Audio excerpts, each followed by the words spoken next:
We flew in a highly trained search team from Winnipeg to help find evidence. And despite all of this work, there's still very little we know about Bobby's time in Thompson. Tonight, Manitoba RCMP are calling on the public for help into a homicide investigation. I confronted my supervisors numerous times about my concerns that I wasn't getting trained. And a filmmaker's allegations with the National Film Board goes to the Human Rights Commission.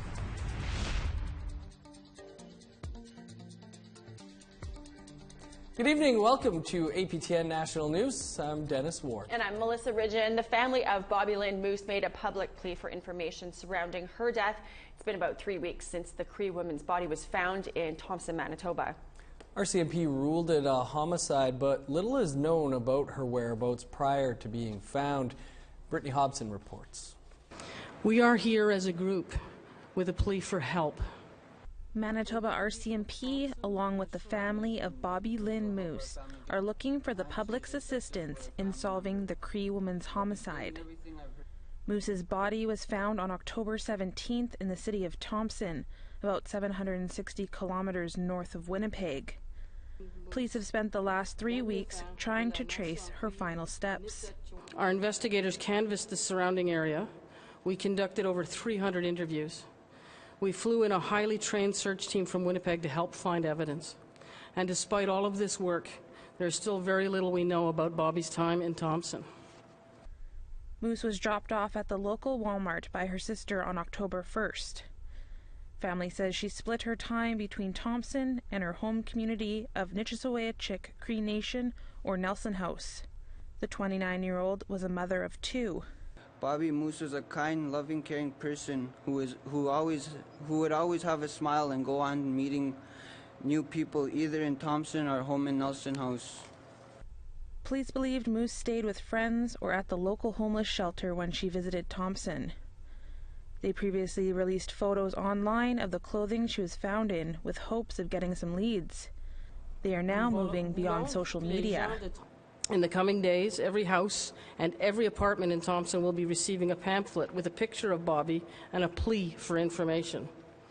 These pamphlets will go to over 4,000 residences and will reach over 13,000 people.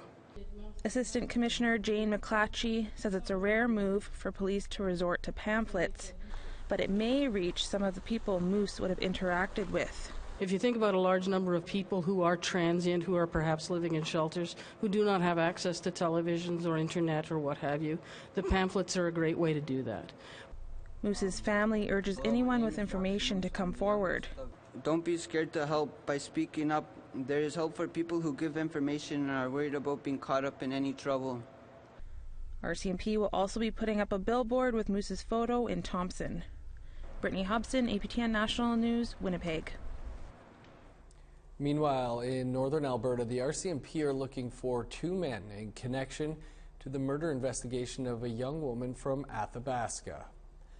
The family of 25-year-old Nature Duperon last heard from her when she was in Edmonton in April. Her body was found near Hinton, Alberta, soon after. An autopsy later that month deemed her death a homicide. Now the RCMP are looking for these 2 men for questioning.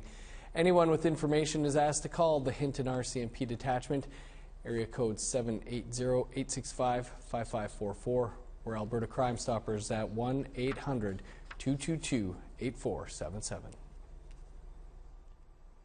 An Inuk filmmaker's experience working for the National Film Board of Canada has prompted a complaint with the Human Rights Commission alleging neglect and systemic discrimination. Lindsay Richardson explains.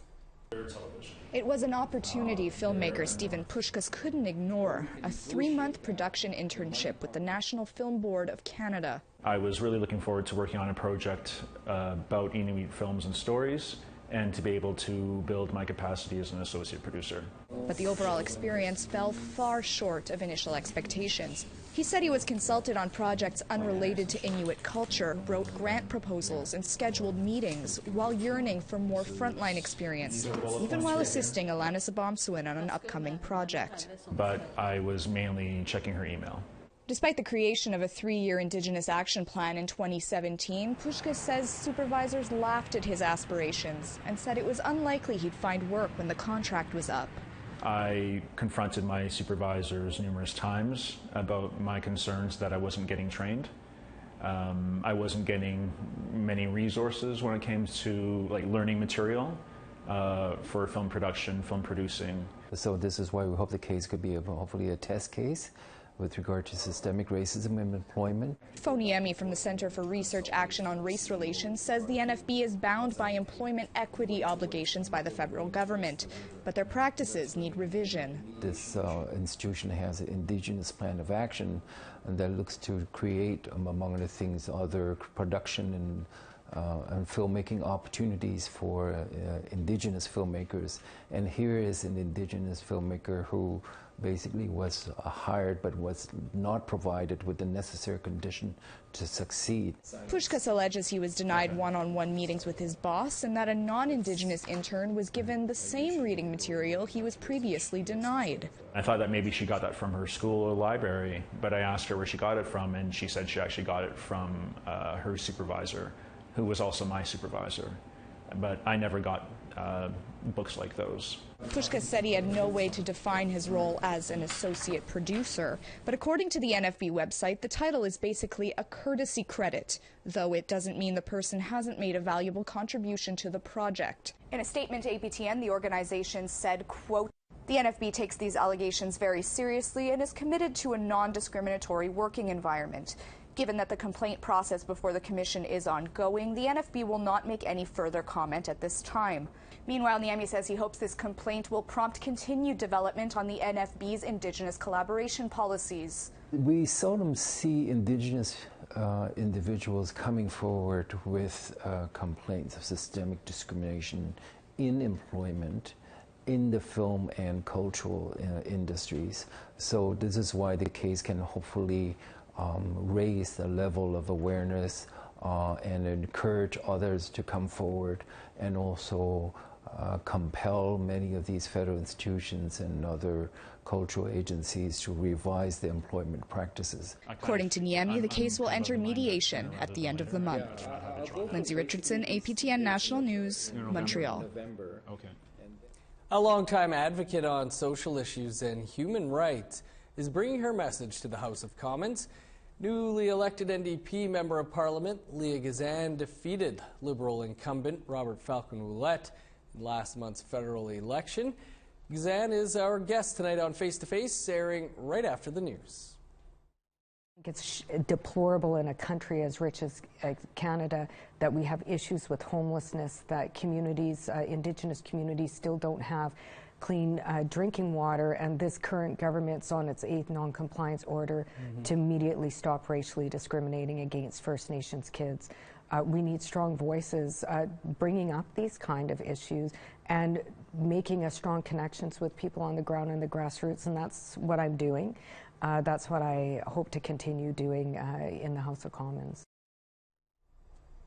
We need to take a quick break, but when we come back, we head to the Yukon for some neat news about fossils of creatures not from around these parts anymore. But first, here's tomorrow's weather forecast. Over to the east coast, we've got 5 and rain in Fredericton, 11 and rain in Charlottetown. Nain will be snowing in 4 degrees, Kuujjuaq -1 and snow. Sept-Îles -1 and snow, Saguenay +1 and snow.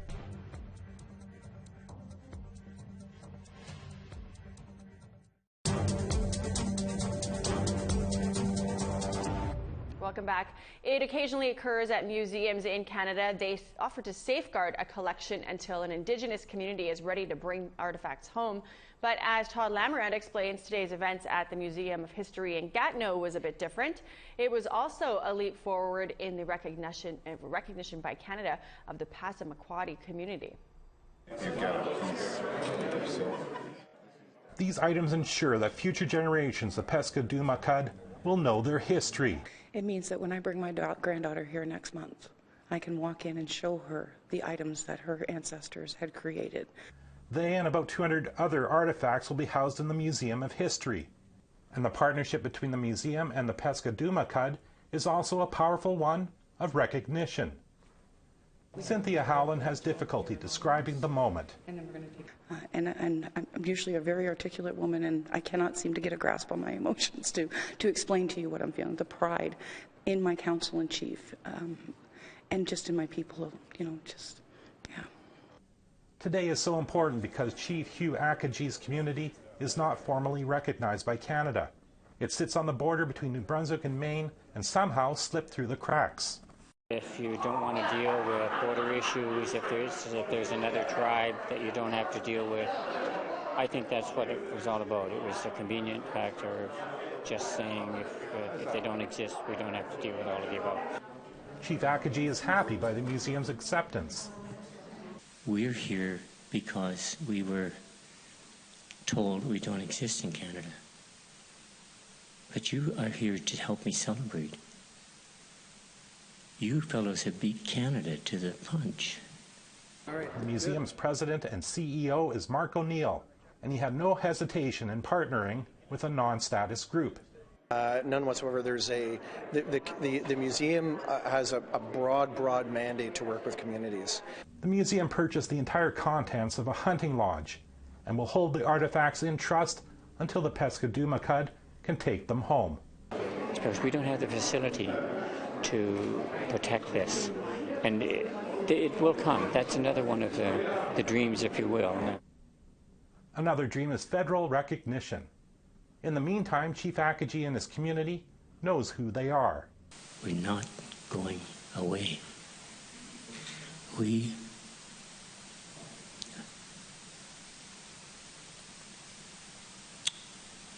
don't know how to go away. The museum is still working out the details of how many artifacts will be displayed. Todd Lamarant, APTN National News, Gatineau, Quebec. Fossils found in Whitehorse in the early 1970s are now said to belong to ancient rhinoceroses and turtles that roamed the Yukon territory millions of years before the last ice age. APTN's Chris McIntyre has more on this discovery. Yes, I was just thrilled, just ecstatic. In 1973, Joan Hodgins was working as a teacher in Whitehorse. Hodgins took her students on a hike to an open-pit mine around Wolf Creek, and that's where she found some mysterious objects. I was picking stuff up and looking at things and, remarking, and they said, "Oh, Joan, what are you picking those things up for?" "Oh, I don't know. They look good. I don't know if anything is anything," so that's what happened, and I kept them for quite a number of years. When Hodgins left the Yukon to move back home to Saskatchewan, she gave the fossils to a paleontologist from the Royal Regina Museum. They were sent back to the Yukon, where they sat on a shelf for over 14 years. Dr. Grant Zazula found them, and in 2014 he sent them to a colleague at the University of Colorado to be identified. We didn't know what it was, and she had this technique where she was able to cut microscopic thin sections of it, and then looking at the thin sections under a microscope, I was able to look at the growth patterns of the teeth. And all different mammal groups have kind of fingerprints. So the fingerprints for the rhino family, or the horse family, or the bear family, or whatnot. And these had the fingerprint for the rhino family. So it was clear that these represented the teeth of ancient rhinos. The results? Some of the other fragments belonged to a species of painted turtle and giant Galapagos tortoise. Still, the discoveries didn't stop there. So in total, we have rhinos, we have turtles, tortoise, and then another piece of fish fossil fragment that represented an ancient northern pike. So northern pike is a common animal here in the north today, and common fish, and this was an 8 million year old ancestor of that. So all these fossils together really tell us about a really strange ancient ecosystem that lived in the Yukon 8 million years ago. This discovery is huge because up to date there's been little information about life before the Ice Age. It opens up discussions about how animals moved to the north, how they evolved in the north, and how they expanded from the north. Now 46 years later, Hodgins continues to collect treasures from the land around her home in southern Saskatchewan. Whether it's an ancient fossil or just something that catches her eye, the excitement is always there. I love the land, was born on it and grew up on it, and hiking and that, and everything is always something. It fits in somewhere. I still work with children and take them out on hikes and still pick up things and add it to my collection. Chris McIntyre, APTN National News, Whitehorse. Indigenous women face some of the highest rates of violence in Canada. At one Winnipeg facility, they're learning to protect themselves and fight back. Jolene Banning brings us this. From cooking to moccasin making, for 50 years the Indigenous Family Centre in Winnipeg's North End has helped strengthen family bonds. And I'm going to yell, ha! Or no! But with the increase of violence against women and girls, the centre has shifted part of its focus to safety. Hospitality coordinator Rhonda Starr says a healthy lifestyle includes self-defense. But I think it was just that, being afraid, missing murdered women. It's been more often. The meth crisis in the city especially has been, like a lot of women getting robbed and getting attacked, and all the women have reported because they were like, why bother? What are they going to do? The self-defense course isn't about matching strength, but about being aware of your surroundings.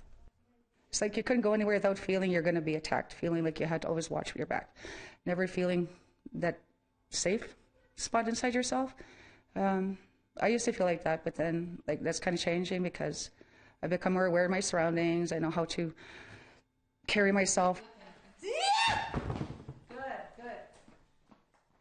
The course also looks at building core strength and community. The women here are a source of strength for one another. We're hoping this instills some kind of safety within themselves, like their self-esteem, and say, okay, I can take care of myself. Linda Postma is the course instructor. She has a black belt in Taekwondo. It was important to help women with self-defense, especially, with so much violence going on the streets and in the home. I thought this was just one extra thing for them to know how to do to protect themselves. She says women are often taught to be quiet, don't make a fuss, use your manners. Not here, though. We have to learn to use our voices, so we yell no, so that everybody around you is sure that you are saying no, and that person knows you're saying no, and you're using your voice. The class is offered for free every other Monday afternoon to learn skills, build confidence, and protect yourself. Jolene Banning, APTN National News, Winnipeg. I think you could teach a course like that. I could teach that course. I'd like to see video of it too. Time for another quick break, but stick around. There's more to come. And here's the rest of tomorrow's weather forecast. Starting off in northern Alberta, we've got -10 and sunshine for Fort Chip, -11 in sunny Grand Prairie. Sun continues in southern Alberta, -7 in Edmonton, -4 in Calgary. +4 and +7 in Kamloops and Penticton. 12 and rain in Sandspit, -7 and clear in Fort Nelson. -11 and snow in Dawson City, -12 and mix of sun cloud up in Old Crow. Wati, -16, sunny skies. Trout Lake, -10 and sunshine. Inuvik, mix of sun and clouds and -12. Sax Harbor, snow and -8. -25 and clear up in Cambridge Bay. Whale Cove and Arvia, -18 and sunny. -14 in Igloolik, -4 and snow in Clyde River, and Pangertung, snowy and -3.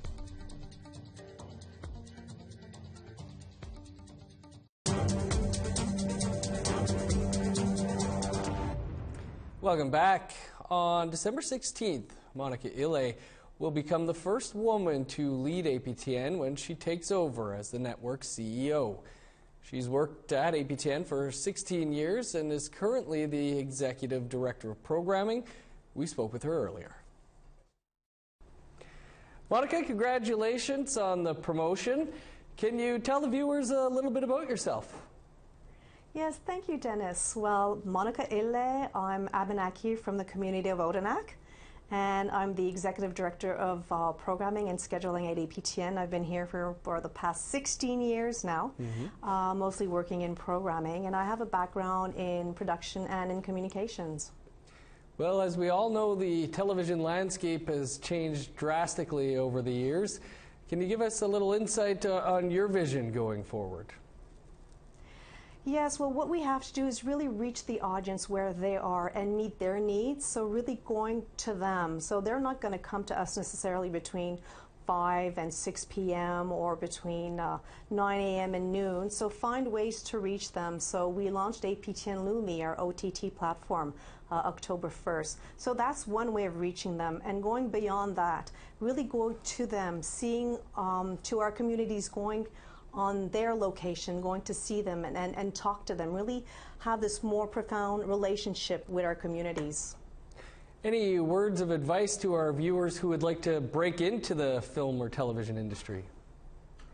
You need to be passionate, really have that drive, and never take no as an answer. Just continue in going and believe in what you do, and we need those stories. We need to let people know what we think, what we want. Talk about our dreams, our aspirations, our concerns as well. Monica, anything else you'd like the viewers to know as we are set to welcome you as the new CEO? Well, I'm very happy and thrilled to be here. APTN is a unique organization, and APTN does matter. We have a great impact in the media landscape, and we just need to stay where we are and just build upon it. So thank you very much, Tse. And thank you, Monica. Congrats again. Appreciate you taking some time for us. Thank you. Have a nice evening. A year ago, we brought you a story about a predator that wreaked havoc in a downtown Chinese garden in Vancouver. Well, park officials are now saying that he or she is back, and they've had no other choice but to close the park. Tina House has the story. It's a beautiful sunny day here at the Dr. Sun Yat-sen Gardens in Vancouver's Chinatown. Except there is something missing from this pond. Dozens of koi fish that once lived here have been removed. Last week it was discovered that fish carcasses were being discarded along the ledges. And then they caught this image on surveillance. The culprit? An otter. 1 year ago, an otter terrorized this exact pond, eating dozens of prized koi fish, including one named Madonna, who is nearly 50 years old. For us, I think in Chinatown, it is disheartening just because it was such a big loss for the community. We removed the food source, which were the koi, and now that it is this time of year, I'm thinking it's coming back to where it knows there was food around this time last year. And just like last year, officials are bewildered at how the otter gained access to the gardens. It's heavily fortified with steel plates at the gates and has 20-foot-high walls. Last year, this picture was taken of the otter jaywalking down a main street heading to the gardens. I can't confirm whether or not it was the same otter, but it was definitely an otter. And just like last year, the koi have been removed once again until the coast is clear. I wonder if it's the same otter, if he told his friends. How does it get in? Not the scientists, they should figure it out. Traps have been set in the hopes that they catch the otter, but so far there are no signs of the furry felon. It probably climbed over one of those gates, or if one of the gates was left ajar and it snuck in that way, that's the only thing we can see, because we did check the entire pond in the water for any pipes that might lead in or out. So the hunt continues, and once again the otter has gained international fame, with Team Otter and Team Koi pins available for purchase online. Tina House, APTN National News, Vancouver. We have Are you Team Otter or are you Team otter Fish? choice but to get Melissa some of those pins over here. I know. I think I feel like I'm more Team Otter. I don't know. Team Madonna, though. She's old. She deserved it better. He's facing a series of charges, though, those jaywalking as well. Video surveillance. That's your APTN National News for this Tuesday. For much more, visit our website, aptnnews.ca. And tune in tomorrow at 3 p.m. Eastern as we put the pipeline debate in focus, but with a new twist. We'll be joined by the comedy duo behind the Indigenous Pipeline Council. I'm Melissa Ridgen. Have a great night. And I'm Dennis Ward. Stick around. Face to Face is next. We'll see you back here tomorrow.